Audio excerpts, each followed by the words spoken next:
So I'm Greyson, and I'm a product designer, and I'm currently based in San Antonio. Though I tend to travel a lot, I like to get out and do things and see new people and meet new experiences. The truth is that what I'm doing now, I've been doing for a relatively short amount of time. And when I say like a relatively short amount of time, that's exactly what I mean. I've been a product designer for about 7 months. And so you're not about to see a diverse portfolio or anything.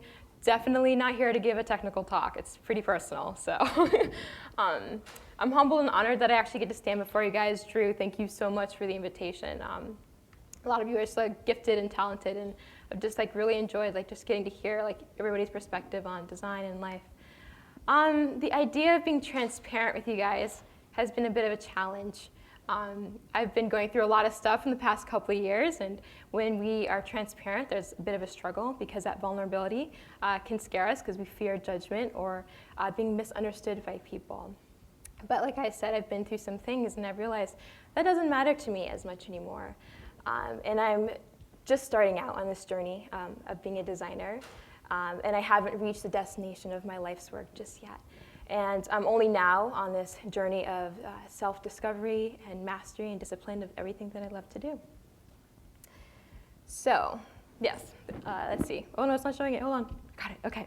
So this is me. Nope, that's not me. This is me. I'm gonna get this. I just learned Keynote in the past couple of days, so sorry. So this is me. And I'm not gonna delve really deep into my life and bore you with all the little details about my childhood and stuff. But I kind of just wanted to give you guys a little bit of a background of who I am and what kind of drives me now as a creative and the things that I'm passionate about. When Drew asked me to share my story and my process on design and creativity, I honestly felt torn because, oh, I got this. Nope. Oh my gosh. Drew, help me.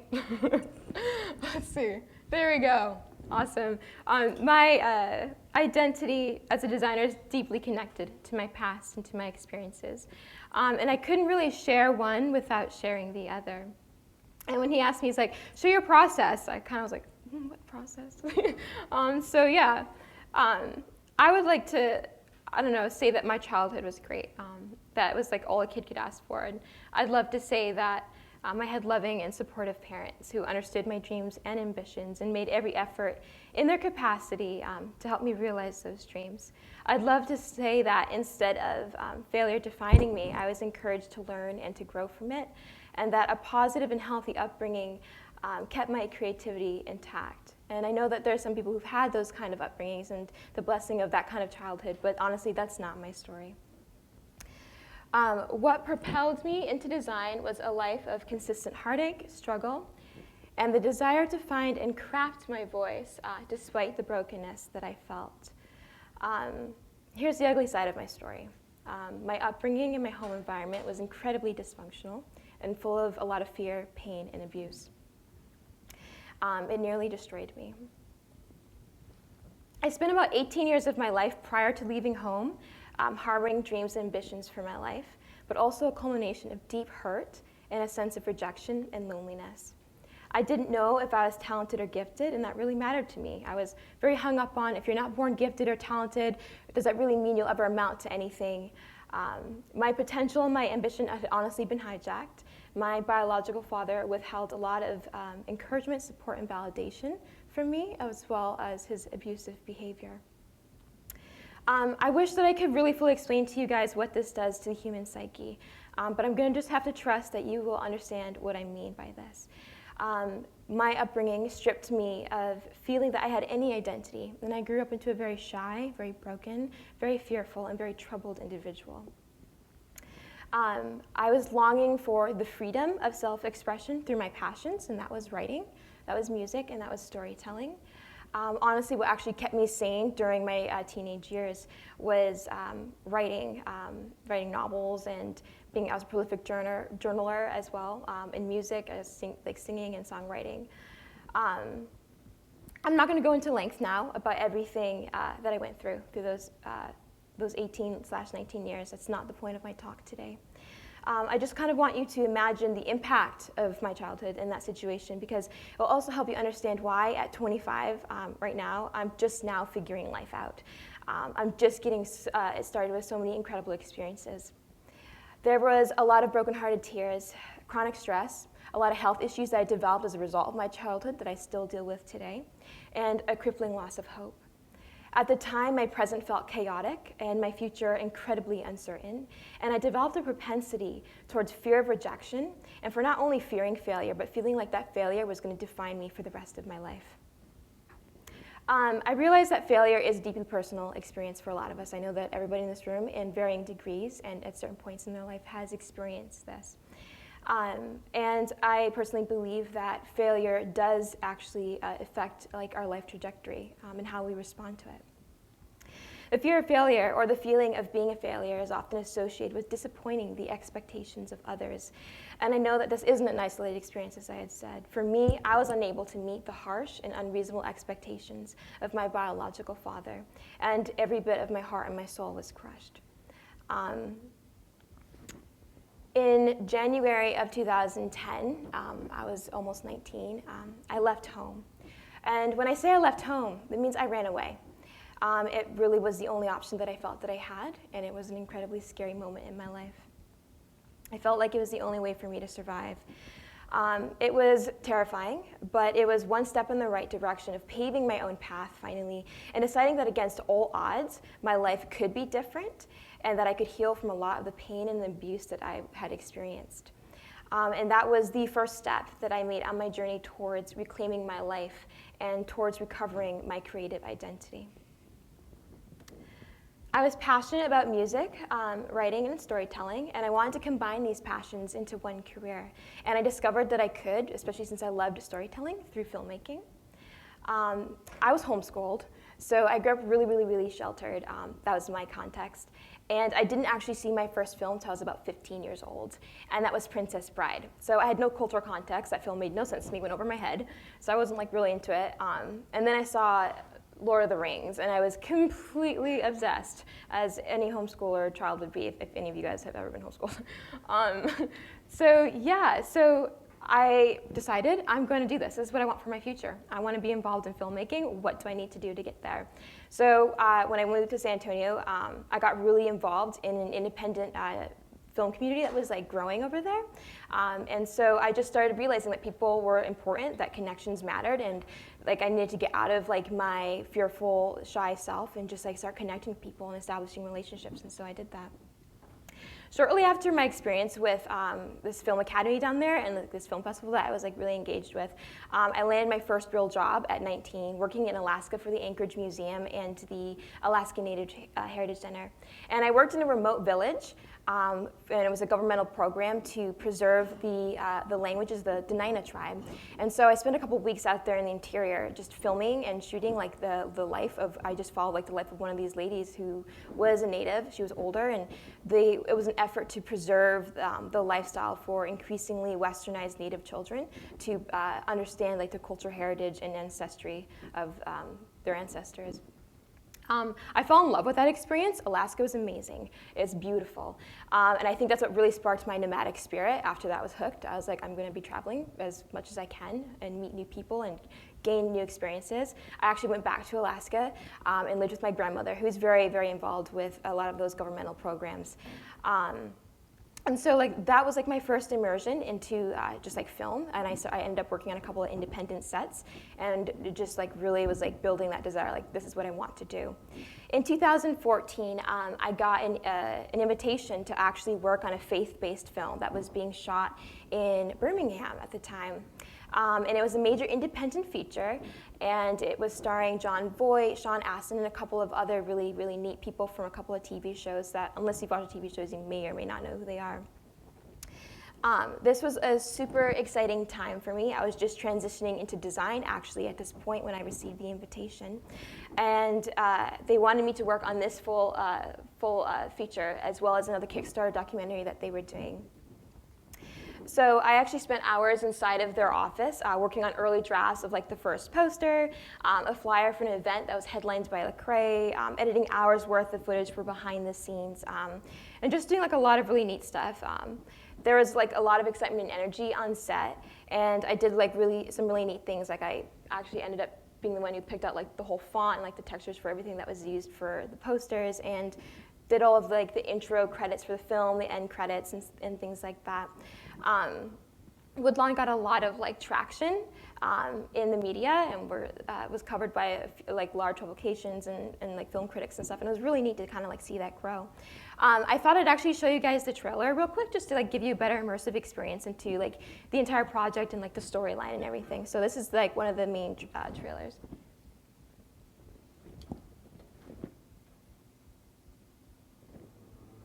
Jesus says to love our enemies. We have to love those that oppose us. If you only love those that love you back, what kind of love is that? There's something special about you. I can see it. You have a gift, and you have to decide what you want to do with it. I can't. I mean, I play for a team that doesn't even want me. Anybody like me? I'd like to have a meeting with your football team. I've seen things all over the country. Well, you and I can see them here. Do something about this. It's not my fault, Owen. I'm trying to coach football. Is bigger than football. What would you say if I told you it doesn't have to be this way? What would you be prepared to do? I'm asking you right now to stand up and make a decision, to change, to forgive, to be forgiven. That's how much God loves you. What just happened? Look at me. I'm proud of you. Win or lose, you my son. The good book says, without a vision, the people perish. I say, go give it to them. How many black players you got? Not nearly enough. Why you see that changing? Because it's time. You know the difference between you and these people? They're cowards. And you ain't. Nobody out there knows what's happened with this team. But when you win on this day, they will! They call him Touchdown Tony Nathan. He's homegrown, right in Birmingham. This is your moment. This is your time. So you go and take it. You go and take it. This is what happens when God shows up. So yeah, that was like an incredible project to be involved in. There was a ton of people on set. We like met a lot of people that had like come off like huge Hollywood sets and like were involved in this like independent feature, and it was like really, really cool. I threw together like a few pictures to kind of like just give you guys an idea of what it's like to work on a set. And like some of these pictures I took, because I also do photography, and some I didn't. I took this one of John Boy. I was involved a lot in doing like interviews and stuff, so I would help set up interviews with the talent. We would set up lights and like the mics and stuff like that, and work with the person who was like asking him the questions. Obviously, he's a really lovely soul. He is so kind. He's also really, really funny. This is just kind of like everybody gathering around watching the action that was going on. We were doing, I think, a football scene at that point. Just a lot of laughter. It was such a great experience. That's me back when I was a brunette and very awkward. This is Sherry Shepard. She's, Ken's still awkward. This is Sherry. She's like super, oh my gosh, she's so freaking hilarious. She just like made everybody feel like at home and like awesome. She had a great personality, big smile and everything. This is me. I had this really bad habit of not understanding that on set there's like certain protocols and stuff like that, and you're not supposed to sit on the talent's chairs, but I didn't know that. So I was always sitting in like, you know, John Wurster or like, you know, Nick Bishop, and that was his chair, and they'd come and be like, no, you're not supposed to sit And I'm like, sorry. Then I would like get down and, but I was feeling really like great because like Nick didn't mind me sitting in his chair. This is actually Nick Bishop. So he's a really cool guy. He's Australian. And he played one of the major roles, like the coach that you saw there. This was like, oh my gosh, it was so freaking cold. We would be up really super late, up until late hours of the morning, just like shooting a lot of football scenes. It was like, I don't know, like less than 20 degrees, and it was freezing. This is one of my friends. This is Lance Nichols. He's an absolute sweetheart. I love this guy. He's such a warm heart. He has a really solid career in the film industry. And I don't know if you guys have seen like the latest season of House of Cards, but he's in there. And he's just like just a gentle heart, like very approachable, very authentic guy. This is Dick again. This is at the red carpet premiere. It was like really sad. Like we worked on this set for so long, and it just was like saying goodbye to everybody. It was like really heartbreaking. That's him again. That's just some of the things that he's been in. This is my friend Kevin. He gave me some like acting tips, and yeah, like I really wanted to pursue a career in acting, and he was really supportive of that, and just kind of took me under his wing. Some of the stuff he's been in. More red carpet pictures. It was amazing. It was a great experience. And so the point of my talk, so when did I start doing design? Actually, we're going to have to go back to 2011. I went to college in Prince Edward Island for like a semester, and I was over there, and I met this guy, and he would like make these like posters for like this like local bands or whatever. And I look back now, they were like horrible. They were just bad. They were though, trust me. But like I didn't like understand. Like I just thought, oh, that's cool. I'll just sit there and watch him work in Photoshop. And I didn't pursue graphic design at that point. I just thought that's cool. I really wanted to continue to pursue film. So I ended up moving back to San Antonio for a while. I met another guy there. He became my boyfriend. And we worked at the same company, and he was a graphic designer before transitioning into product design. But that was like my first time like fully like immersed in like, oh my gosh, like that's what design is, because I really like had no idea, even though I was like in my 20s. So unfortunately, I still had the unhealthy habit of attracting brokenness and like abuse, and my relationship with him ended up not being like an exception to that. It was 4 years of off and on disingenuous behavior, narcissism, and manipulation. And each time that he would leave me, it would like erode a lot more of my confidence and like my self-worth. And again, like it's hard to help you guys understand like the impact that had on me, because like breakups happen. I mean, and we all like cry and we get over them. But because of like my upbringing at that time where I was at, it felt more like a rejection of my identity, of who I was, of my worth. I didn't fully realize it then, but this stemmed from the abuse that I had experienced growing up. In many ways, he was like my biological father, in many ways worse. And if you want me to, hold on. In between the toxic relationships and the breakups, I found myself struggling with my identity as an artist. And the best way I can describe it is feeling very broken. So broken that it actually really damaged my ability to create. And it got to the point where even trying to start a project would induce massive anxiety and panic attacks. I literally couldn't do anything.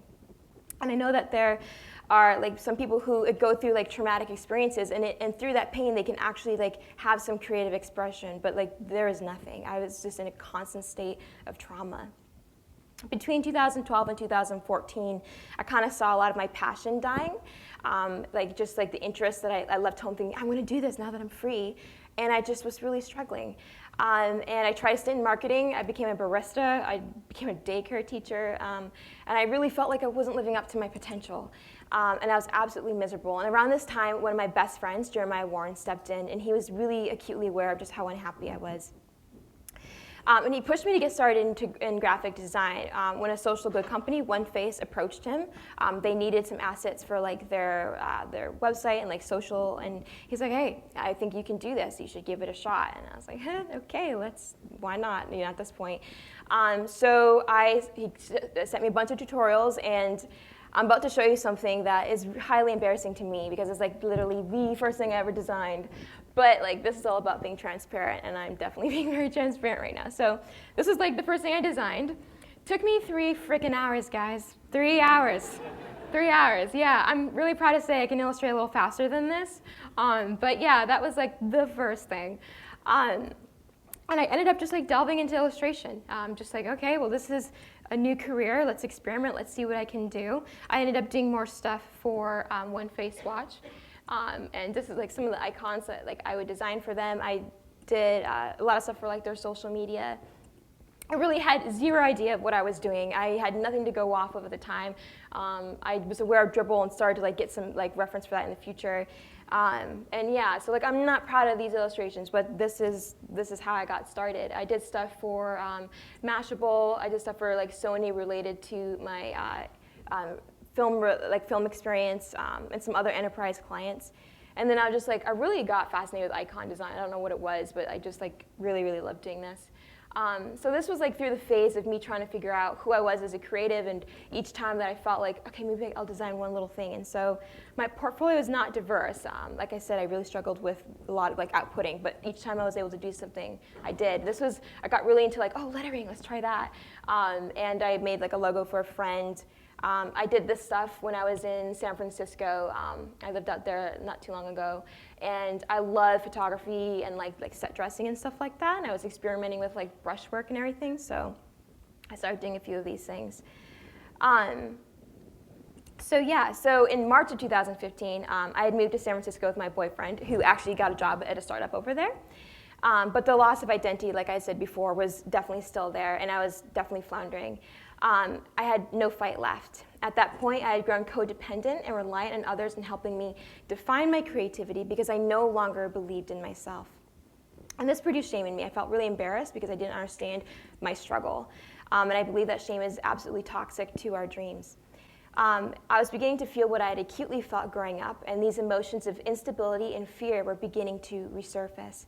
And this loss of motivation and even hope was honestly a pretty scary moment in my life, and I just didn't think I was capable. I was unwittingly giving into patterns that I had subconsciously established as a result of my childhood, where I was consistently deprived of opportunity and systematically torn down in my creative efforts. Again, this is the ugly presence of feeling like a complete failure. In September, the guy that I was going to marry, he left me. And the first year that this had occurred, I struggled with like a lot of crippling grief, and it took about a year to just kind of walk through that hurt and bitterness, and it left me distrustful, broken, and fearful. And the worst fear for me was that I wasn't going anywhere meaningful or intentional with my life. And I was scared to death that my creativity was suffering because I honestly just didn't have the confidence to follow through with anything. I felt distance from my true self, and if you've been there, you understand how terrifying that really feels. But after nearly an entire lifetime of this, of ups and downs, heartbreak, disappointment, tears, fear, I began to realize, like, I can't keep this up. This is not what I want for my life. And the truth is that, like, I keep expecting that people are going to change, that my life will change when they change. And I started to realize, like, that's not true. Change comes with us first. So I packed my bags, drove to Nashville, where I spent 2 weeks grieving for much more than, like, the breakup. I've cried a lot in my life, but I don't think I've cried as intensely and honestly as many like healing tears as I did then. Because for me, it was years of brokenness and hurt and self-doubt that had been bottled up. Years of feeling like a failure, feeling like my worth was tied to what people thought of me. And as a child, I felt like, because of my upbringing, that I had to prove myself, that I had to stand out and be someone. And that if I didn't have value. I wasn't worthy, and that I would have to work my ass off if nobody would validate that, and I would have to prove myself. In Nashville, I realized an amazing truth, something that I kind of wish I'd realized earlier, but you live life, lessons learned. And it's this: you can choose to not be defined by how people treat you. It's a really simple truth. And your self-worth isn't defined and determined by others. It just takes you to believe that. Nobody can believe this for you. And for me, I learned the hard way that I just didn't need that validation that I was always seeking. My greatest enemy had been myself, in terms of me believing all the lies that I had been told through my experience. So I decided that I'm going to change my life. I cried for 2 weeks because it's natural to go through that grieving process, but I was like, I'm not going to keep crying. And then I decided that I'm going to become a product designer, and that was it. I was like, let's just do this. So let's see. So why product design? I've always felt wary of giving myself a title and a label. And honestly, design has so many individual focuses and disciplines. But for me, my understanding of product design is that it's an all-encompassing skill set that goes beyond visual design, but digs deeper into problem solving. It's solution-oriented. And I knew I didn't want to just be a visual designer because I actually cared about process, and I wanted to solve problems. So what I ended up doing was I worked my butt off. I was studying, researching, taking a shit ton of online courses, and making as much stuff as I could in Sketch. I was also in a desperate position where I literally needed a job or I was going to lose my apartment, so that was definitely a very good incentive for me. No, trust me, it was. So I unfortunately exhausted myself. I experienced burnout, but within 4 months of doing product design and visual experience and all of that, I landed my first job with a design agency. So what I'm about to show you really quickly here is just some of the stuff that I started creating. This is literally it's kind of the stuff that I started off with.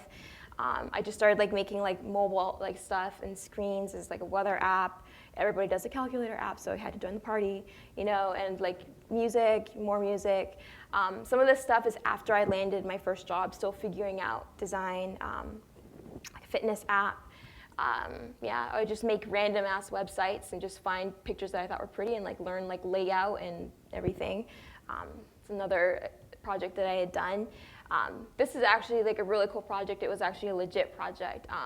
I was contracting with a company, and some execs left. I think it's Tumi and Louis Vuitton, and started their own luggage company. And so I was able to take the lead on the whole entire project for this website. And they recently just launched the pre-order for their product and everything, and that was really neat. So that was a neat experience for me.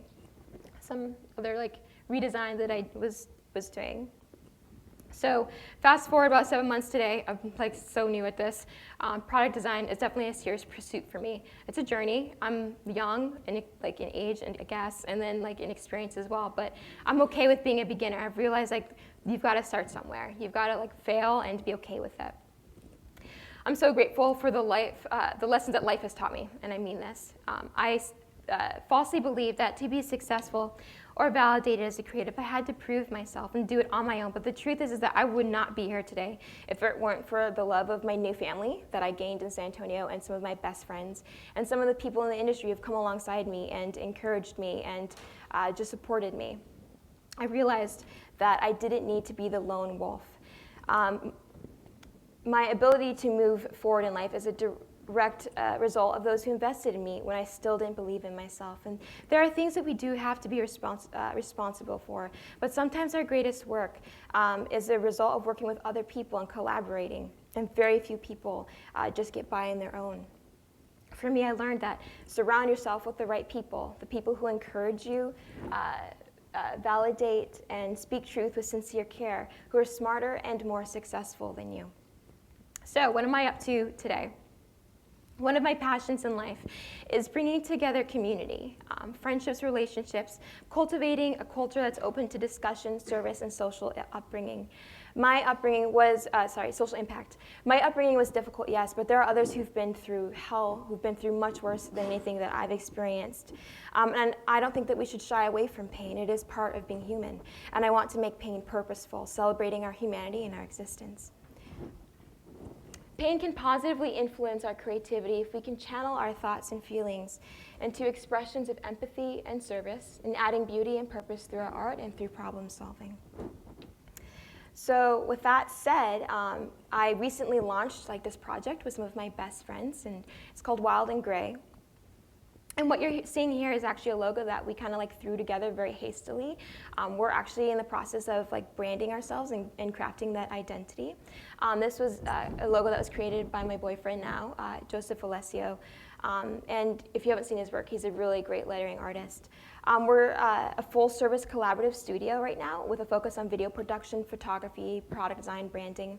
And right now what we do is we just contract work out to the individuals within our team where that work is relevant to them and kind of aligns to what we value. I'd love to eventually start working with a particular clientele as I grow and mature into this. Mostly artists, nonprofits, entrepreneurs, just people infusing their stories into their brand. Right now, we're actually working with a New York City startup. This has been a really, really, really exciting project. We're actually helping them do a lot of like their Indiegogo campaign ads and stuff, and they're developing a wearable tech that actually bridges language barriers. And I actually, I'm gonna go ahead and show you a really quick ad that we did for them. And I think it should start playing, maybe. I came up with the idea for a translator when I met a French girl. Elodie, put this in your ear.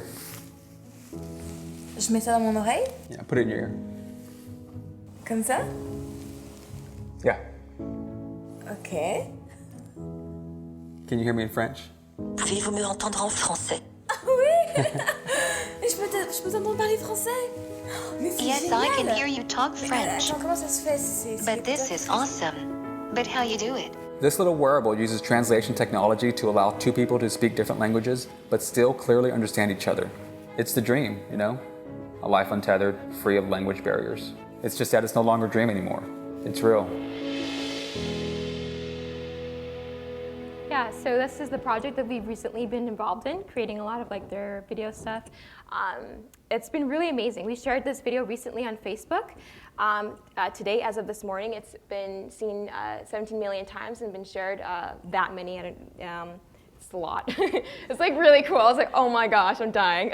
I've never had anything that we've done actually go viral like that within days. I was like, frick, that's really cool. I'm actually currently designing the app that's going to accompany their pilot product, so I'm really, really excited with that. I can't show you any of that, so I'm sorry, but I really am doing it. It's just under NDA right now. So I promise you, it's legit. Another thing that we're doing and super excited is that, oh, real quick. So we were actually like featured in like, their product was featured, I should say, in like Hypebeast, Mashable, front page of Reddit. Like this thing just like really blew up. It's been really incredible, amazing experience. This is my best friend, Jeremiah.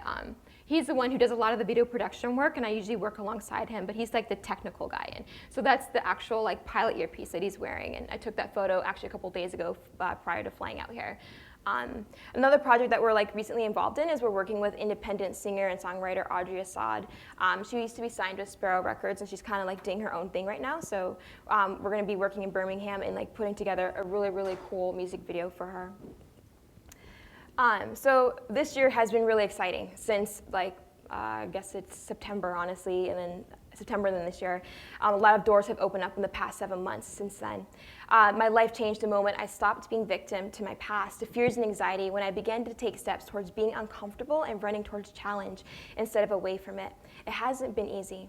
24 years of what I went through has certainly left scars. But we can learn from these.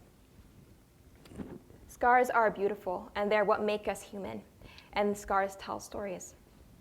So along with product design, I recently started doing a lot of photography. And I love doing like portrait photography because it's very oriented towards people, and I really, really care about people. And for me, like when I do portrait photography, I love to get to know the people that I'm shooting, like get to know their stories, get to know who they are.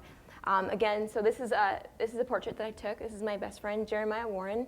I don't know if y'all saw the Trump meme that went like completely viral, but he did that, and it was really, really funny.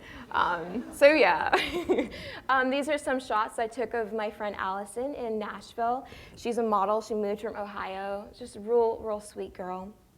This is one of my best friends, Michelle. She lives in San Antonio. She's a real sweetheart. She's actually on our team with Wild and Gray. It's another portrait shot I took of her. This is my friend Lauren. Her father is actually the one who edited the entire film Woodlawn, and he does a lot of like editing in the film industry. He's really cool. This is my friend Rachel. I took this portrait not that long ago, like a couple days ago in Nashville, actually. She and I have a lot of parallels in our story. She also went through abuse. She was adopted from Ukraine, but her adoptive parents were very abusive to her.